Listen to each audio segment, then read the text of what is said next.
Lalaine, may mga ari-arian ba o mga residente na naapektuhan ng forest fire sa Antique?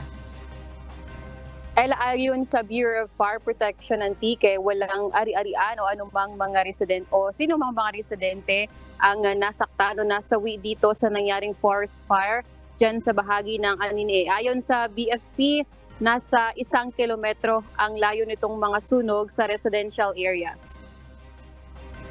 Pasado alas 12 ng hapon kahapon, nagsimula ang sunog sa kabundukan ng barangay Liso B, Aninii, Antique. Ayon sa Bureau of Fire Protection Aninii, mabilis na kumalat ang apoy dahil sa mga tuyong dahon ng mga kahoy, damo, baging at kugon. Umabot sa 15 ektarya ng kabundukan na sakop ng barangay Liso B, Lisob A at Bayo Paqueño, Aninii ang nasunog.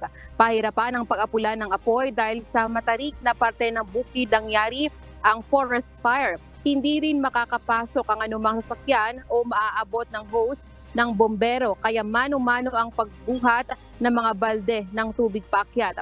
Pasado alas 7 na ng umaga kanina nang ideklarang fire out ang forest fire. Wala namang naiulat na bahay na nasunog dahil magdamag na nakabantay ang mga otoridad at residente. Hindi pa matukoy ng BFP kung paano nagsimula ang forest fire at patuloy pang inaalam ang naiwang pinsala ng sunog. And muna ang ating balita, balik sa iyo, Ella. Maraming salamat, Lalaine Moreno.